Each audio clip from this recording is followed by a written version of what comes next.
Disclaimer. This video is made for entertainment purpose only, it doesn't mean to hurt anyone, and don't take it seriously.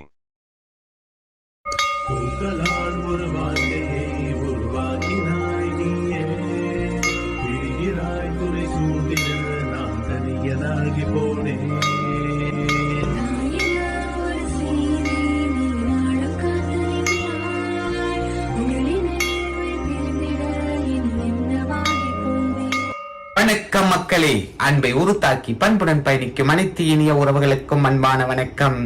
நினைவுகள் பல கோடி, நிரந்தரம் ஒரு நொடி. நம்மளுடைய வாழ்க்கை என்றுமே நிரந்தரம் ஒரு நொடி தான். அந்த ஒரு நொடியில நம்மளுடைய வாழ்க்கை எப்படி திசைமானாலும், எந்த கோணத்தில் திசைமானாலும் எதிர்கொண்டு தன்னம்பிக்கையுடன் வாழ்வை வெல்வதே உண்மையான வாழ்க்கை. இன்று நாம் காண இருக்கும் நிகழ்வு கண்ணகி பாட்டு. கண்ணகியோட பாட்டு தான் இன்னைக்கு நம்ம பார்க்க போறோம். காலத்தால் அழிக்க முடியாத தெய்வ திருமங்கை கண்ணகியோடைய அந்த தெய்வ நிலையை பாட்டு இன்னைக்கு நம்ம பார்க்க போறோம். தெய்வ நிலையை பார்க்கிறதுக்கு முன்னாடி நான் சொல்லிக்கிற விஷயம், இது முழுக்க முழுக்க உண்மை. இது நம்பிக்கைக்குரிய விஷயம். அனைவராலும் நம்பப்பட வேண்டும்னு யாரையும் எந்த இடத்திலையும் கட்டாயப்படுத்தல. இது யார் மீதும் மூட நம்பிக்கை திணிக்கும் நிகழ்வல்ல. விருப்பம் இருந்தால் இந்த நிகழ்வை பார்க்கலாம். விருப்பம் இல்லாதவர்கள் இந்த நிகழ்வை பொழுதுபோக்கா எடுத்துட்டு போலாம். பார்க்காம கூட அவாய்ட் பண்ணிட்டு போலாம். அது தவறில்லை. பிடித்தவர்களுக்காக இந்த ஒரு தருணம், இந்த நினைவை கொடுப்பதற்காக இந்த ஒரு தருணம். இந்த தருணத்துல கண்ணகியோட பாட்டு பார்க்க போறோம். மாதவி பத்தினி அப்படின்னு நிரூபித்த மாதிரி கண்ணகியோட தெய்வ நிலை உண்மை அப்படிங்கிறத நிரூபிக்கிறதுக்கு இந்த ஒரு தளம் நமக்கு அமைஞ்சிருக்கு. கண்டிப்பா கண்ணகி, மாதவி, மணிமேகலை அப்படிங்கிற இந்த வட்டத்துக்குள்ள என்னதான் நடந்துச்சு, முழுக்க முழுக்க அன்று கோவலனுக்கு நடந்தது என்ன, கோவலனுக்கு வழங்கப்பட்ட தண்டனைகள் எந்த முறையில நடந்துச்சுன்னு இந்த வீடியோல முழுமையா பார்க்க போறோம். வாங்க நிகழ்ச்சிக்குள்ள போலாம். ஹாய் வணக்கம் கண்ணகி கோவலன். ஹாய் வணக்கம் கண்ணகி கோவலன். கண்ணகி கோவலனோட முற்பிறவி ஆத்மா இருக்கா?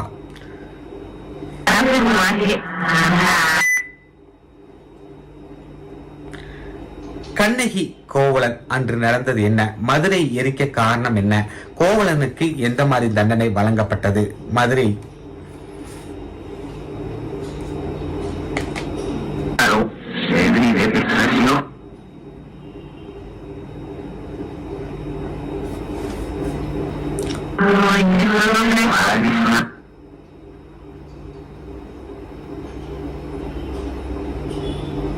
மதுரையை எரிக்க உண்மையான காரணம் என்ன?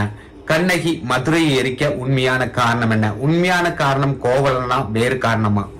கண்ணகி மதுரையை எரிக்க உண்மையான காரணம் என்ன? கோவலர் மட்டும்தான் காரணமா?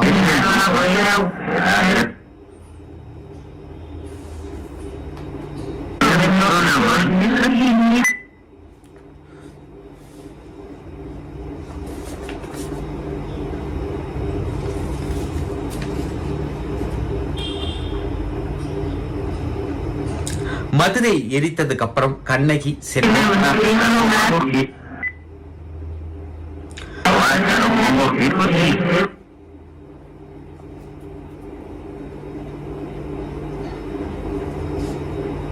மதுரையை எரித்ததுக்கு அப்புறம் கண்ணகி போன இடம் எது? கண்ணகி மதுரை எரித்ததுக்கு அப்புறம் கண்ணகியோடைய நிலை என்ன? கண்ணகி என்ன ஆனாங்க? தெய்வமா மாறினாங்களா? மதுரை எரித்ததற்கு அப்புறம் கண்ணகி தெய்வ நிலையை அடைஞ்சாங்களாம். கண்ணகி நீங்க தெய்வ நிலையை அடைஞ்சீங்களா?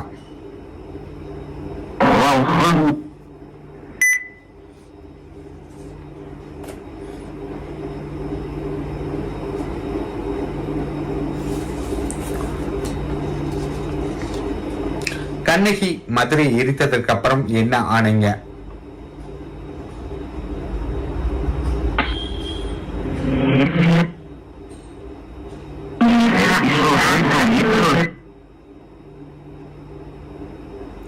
உங்களுடைய இரண்டாவது பிறவியிலும் மாதவி உங்களுடன் பயணிச்சாங்களா? கண்ணகி, கோவலன் இவங்களுக்கு இடையில இரண்டாவது பிறவி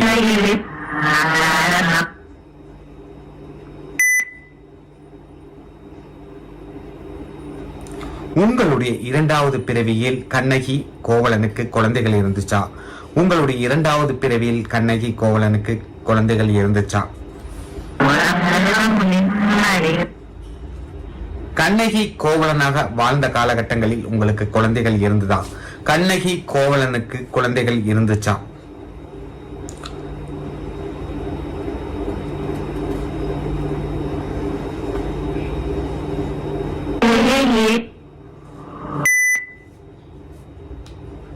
இப்போ இருக்கக்கூடிய 3வது பிறவியில் கண்ணகி கோவலனுக்கு குழந்தைகள் இருக்கா, மாதவிக்கு குழந்தைகள் இருக்கா? மணிமேகலை தொடர்ச்சியாக மாதவியின் வயிற்றில் பிறக்கிறாங்களா?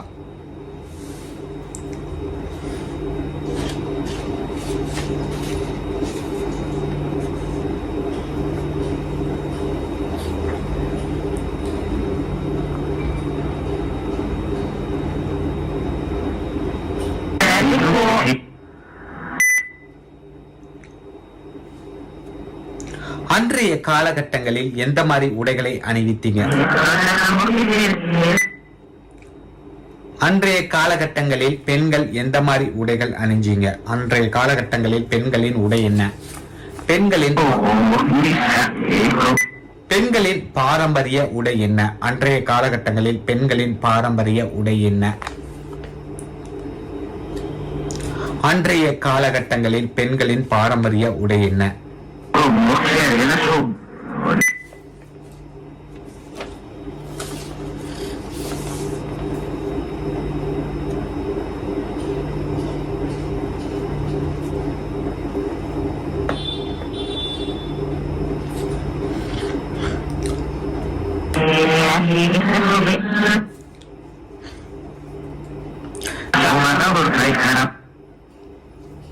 கண்ணகிக்கு நிறைய இடங்கள்ல ஆலயம் எழுப்பப்பட்டிருக்கு. நிறைய இடங்கள்ல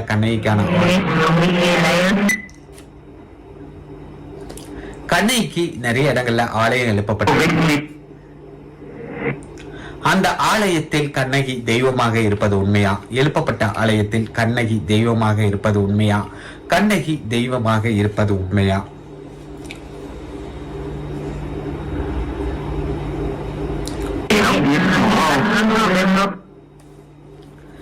மதுரையில் கோவலனை அழிக்கப்பட்ட இடம் எது? மதுரையில் கோவலனை அழிக்கப்பட்ட இடம் எது? கோவலன் அவர்களுக்கு தண்டனை கொடுக்கப்பட்ட இடம் எது? அன்றைய அரசவையில் என்ன நடந்தது? அன்றைய அரசவையில் என்ன நடந்தது?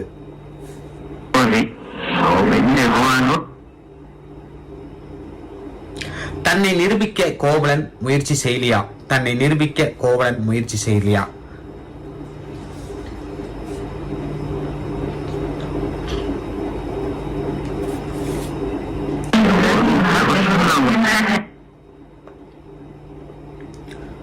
மணிமேகலையோட தோழி சுதமதி அவங்களுடைய ஆத்மா என்னாச்சு? மணிமேகலை தோழி சுதமதி அவங்களும் துறவரம் மேற்கொண்டிருக்காங்க. மணிமேகலையுடைய தோழி சுதமதி ஆத்மா என்ன ஆச்சு? அவங்களும் துறவரம் மேற்கொண்டு மணிமேகலையுடன் தெய்வங்களுக்கு அர்ப்பணம் பண்ணியிருக்காங்க தன் வாழ்க்கைய. அவங்களுடைய ஆத்மா எங்க? அவங்க எங்க பிறந்திருக்காங்க? எங்க இருக்காங்க?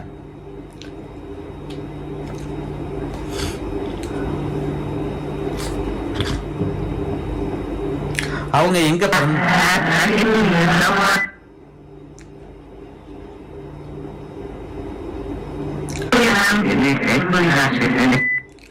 மணிமேகலையுடைய தோழி சுதமதி உண்மையிலேயே துறவரம் மேற்கொண்டாங்களா? திருமணம் முடித்தாங்களா? உண்மையிலேயே அவங்க துறவரம் மேற்கொண்டாங்களா? திருமணம் முடித்தாங்களா? திருமணம் செய்து தன்னுடைய வாழ்க்கையை பயணிச்சாங்களா? உண்மை நிலை என்ன? உண்மையிலேயே நடந்தது என்ன? மணிமேகலைக்கு உண்மையாக இருந்தாங்களா சுதமதி? சுதமதியை நம்பிய மணிமேகலை ஏமாந்தாங்களா இல்ல வென்றாங்களா? 2 பேருடைய நட்பு எப்படி இருந்தது?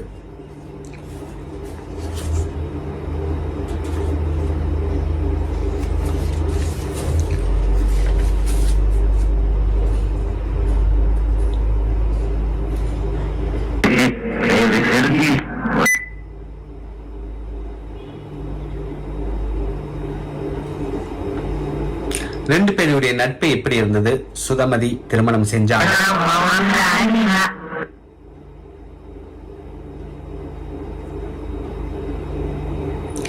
சிந்தாதேவி அப்படிங்கிற தெய்வத்திற்கு இப்ப இருக்க காலகட்டங்கள்ல பெயர் என்ன? சிந்தாதேவி காலகாலமாக இருந்த சிந்தாதேவியை வணங்கிய மக்கள் இப்ப சிந்தாதேவி அப்படிங்கிற தெய்வம் இல்லாமல் மறைய காரணம் என்ன? சிந்தாதேவி அவர்கள் இப்ப எந்த பெயர்ல அந்த தெய்வம் வழங்கப்படுது? இப்போ சிந்தாதேவி தெய்வம் எந்த பெயர்ல வழங்கப்படுது?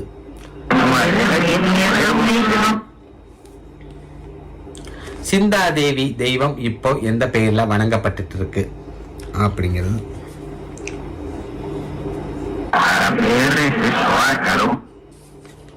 சிந்தா தேவியுடைய ஆலயம் இப்ப எங்க இருக்கு? உண்மையான சிந்தா தேவியுடைய ஆலயம் இப்ப எங்க இருக்கு? உண்மையான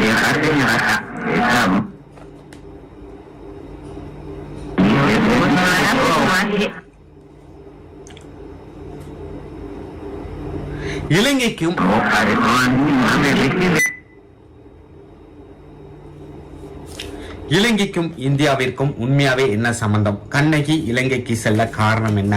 கண்ணகி இலங்கையில எங்க இருந்தாங்க? கண்ணகி இலங்கையில செய்த விஷயம் என்ன?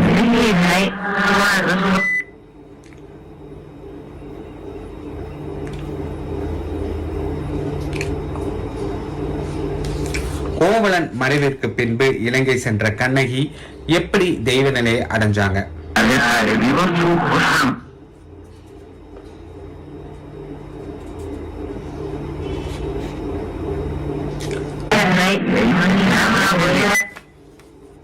இப்போ மாதவி விஷயத்திற்கு வருவோம்.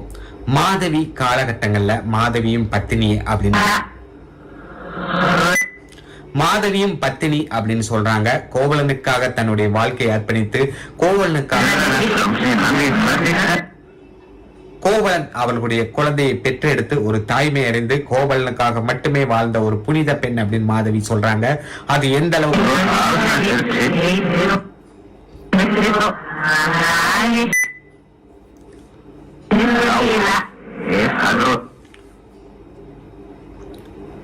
மாதவிக்கும் கோவலனுக்கும் இடையில் வந்த பிரச்சனைக்கு காரணம் என்ன? மதிநிலாவா? மதிநிலா உண்மையா? மாதவி சொல்லக்கூடிய மதிநிலா உண்மையா? அந்த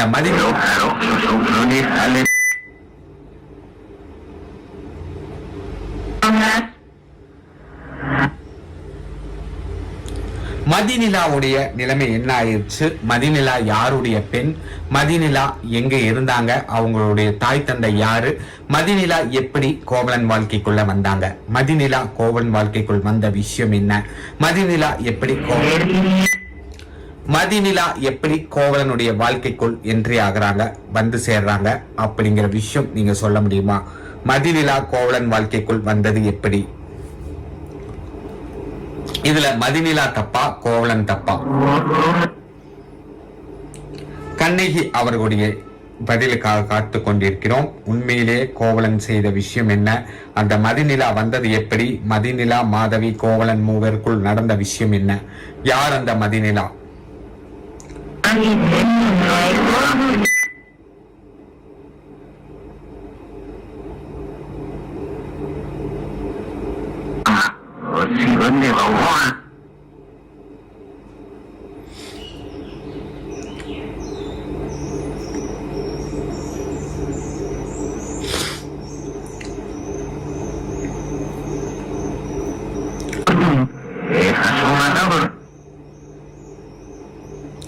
மதிநிலாவுக்கும் கோவலனுக்கும் திருமணம் நடந்ததா? மதிநிலாவுக்கும் கோவலனுக்கும் திருமணம் நடந்ததா? இருவரும் காதலித்தார்களா? மதிநிலாவுக்கும் கோவலனுக்கும் திருமணம் நடந்ததா? இருவரும் காதலித்தார்களா?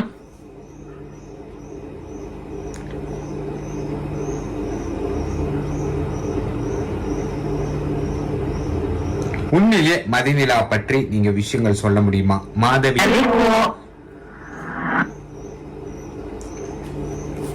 மதிநிலாவுடைய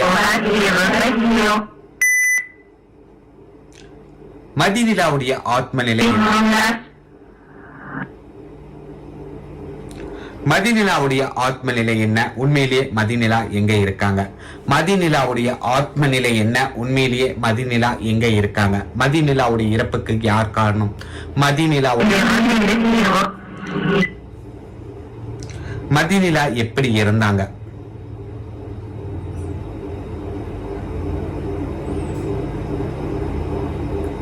மதிநிலா எப்படி இருந்தாங்க?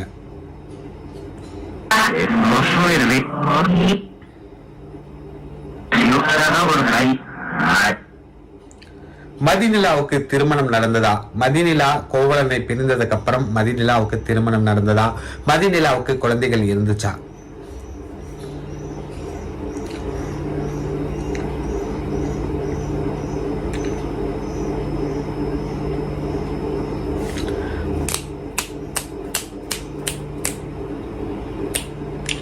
காத்து கொண்டிருக்கிறோம் கண்ணகி அம்மா, தெய்வ திருமங்கை கண்ணகி அம்மா.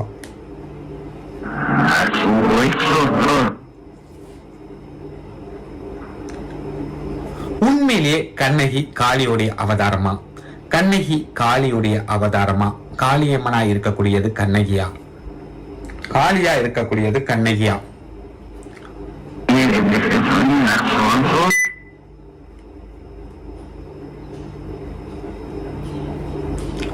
ராஜராஜ சோழன், கட்டபொம்மன், நல்ல தங்கால், இப்படி நிறைய பேர் வாழ்க்கை வரலாற்றுல வாழ்ந்திருக்காங்க. அவங்களுடைய ஆத்மாவெல்லாம் இருக்கா?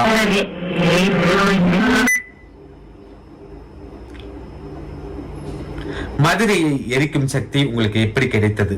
மதுரையை எரிக்கும் சக்தி கண்ணகிக்கு எப்படி கிடைத்தது?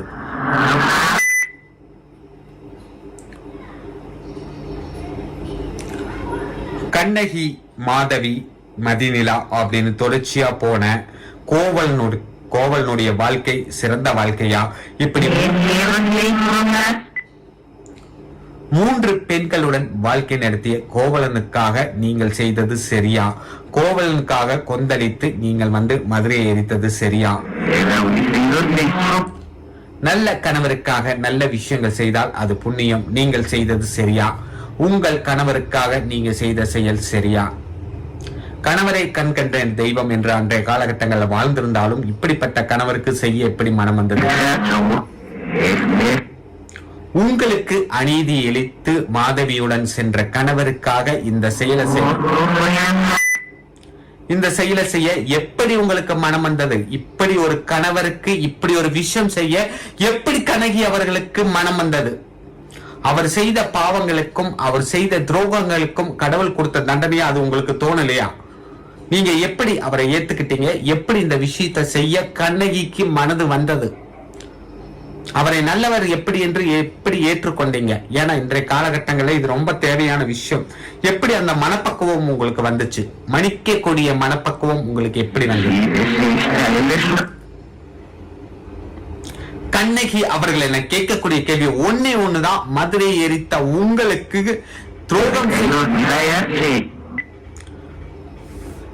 துரோகம் செய்த உங்க கணவரை ஏன் எரிக்க முடியல உங்களால? மதுரை எரிக்க தெரிந்த உங்களுக்கு துரோகம் செய்த கணவரை எரிக்க தெரியல உங்களுக்கு. அதுதான் உண்மையான விஷயம். இது உண்மையான விஷயம்னு நீங்க கருதுறீங்களா? இப்போ துரோகம்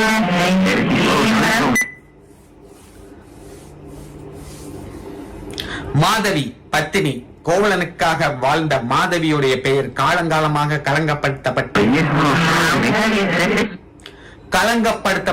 மாதவி இன்று வரைக்கும் களங்கமான ஒரு பெயருடன் வலம் வந்து கொண்டிருக்கிறார். மாதவிக்கான நீதி எங்க? கோவலனுக்காக நீதியை தேடி மதுரையை எரித்த நீங்க மாதவிக்கான நீதியை எங்கு தேட போறீங்க? மாதவிக்கான நீதி எப்ப கிடைக்க போகுது? மாதவியோட பெயர் கலங்கப்பட்டு மாதவி கெட்டவள்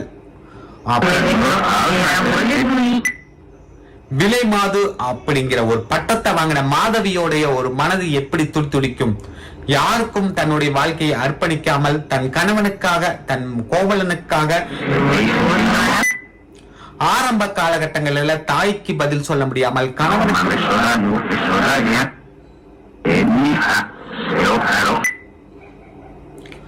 தாயும் இன்னொரு ஆணும் சேர்ந்து தன் வாழ்க்கையை சீரழிக்க முற்படும் பொழுது அதிலிருந்து மீண்டு வர முடியாமல் பணத்தாசை பிடித்த தாய்க்காக இந்த வாழ்க்கையை ஏற்று இந்த வாழ்க்கையில விட்டு வெளியில போனோம்னா இன்னும் பல பேருடன் தன் தாய் தன் வாழ்க்கையை கோர்த்து விடுவா, தன் வாழ்க்கையை சேர்த்து விடுவா, இன்னும் பல ஆண்களுடன் நம்ம வாழ வேண்டிய சூழ்நிலை வரும் அப்படிங்கிறதுக்காக தியாகம் பண்ணி தன் வாழ்க்கையை தியாகம் பண்ண மாதவி கெட்டவள். தியாகம் பண்ண மாதவி இன்னைக்கு கெட்டவளா நிக்கிறாங்க அப்படின்னா அந்த மாதவிக்கான நீதி எங்க? அந்த மாதவிக்கான நீதி எங்க? மாதவிக்கான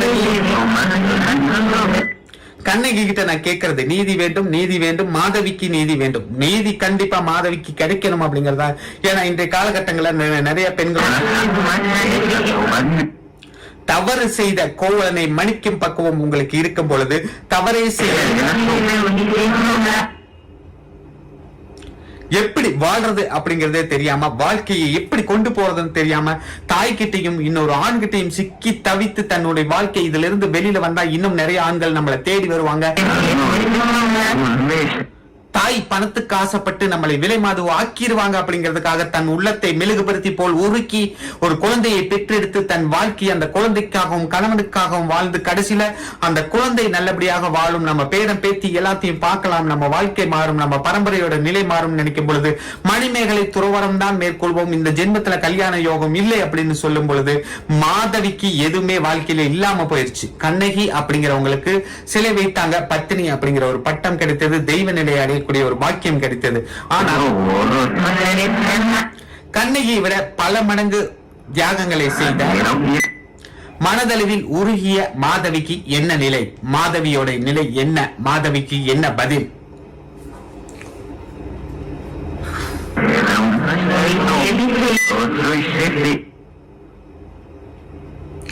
பழி சொல்லை தியாகமாக ஏற்று தன் உடலையும் மனதையும் உருக்கி தன்னுடைய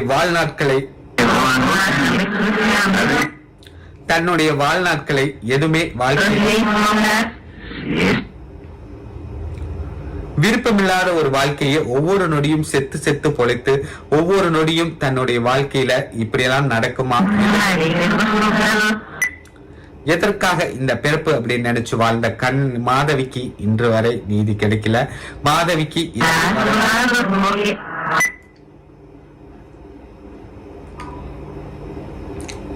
ஓகே மக்களே, இதோட பார்ட் 2ல 3ல நம்ம சந்திப்போம். பார்ட் 3ல என்னென்ன கொஸ்டின் கேட்கணும்னு நீங்க கேளுங்க, கண்டிப்பா அந்த கொஸ்டின் கேட்கப்படும். இந்த பார்ட் 2 வந்து ஒரு நீங்க கேட்டதுனால ஒரு ஆர்வமா இந்த வீடியோஸை கொடுத்திருக்கோம். இதுல நிறைய கேள்விகள் நம்ம கேட்கல, நிறைய கேள்விகள் நம்ம இதுல இடம்பெறல. பட் வந்து பார்ட் 3ல நீங்க கேட்கக்கூடிய அனைத்து கேள்வியும் பார்ட் 3ல வரணும். பார்ட் 3ல நிறைய விஷயம்,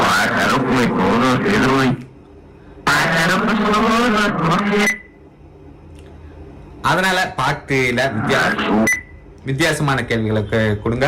கண்டிப்பா லைக் பண்ணி ஷேர் பண்ணி சப்ஸ்கிரைப் பண்ணி பாருங்க. மாதவியும் உத்தமியே, கண்ணகியும் தெய்வமே. கண்டிப்பா வந்து இந்த 2 பெண்களுடைய வாழ்க்கையில் விளையாண்டிய கோவலன் அவர்கள் வந்து யாருன்னு என்னால சொல்ல முடியல. மதிநிலா அப்படிங்கிறவங்க இடையில வந்து அவங்களுடைய வாழ்க்கையும் இதான் இருக்கு. நிச்சயம் வந்து நல்லதொரு நிகழ்வுகள் நம்ம வாழ்க்கையில் நடக்க நல்ல விஷயங்களை பண்ணுவோம். நன்றிகள் கூறி விடைபெறுகிறேன். பார்ட் 3 காத்துட்டு இருங்க. மறக்காம சப்ஸ்கிரைப் பண்ணி ஷேர் பண்ணி லைக் பண்ணுங்க. நன்றி மக்களே.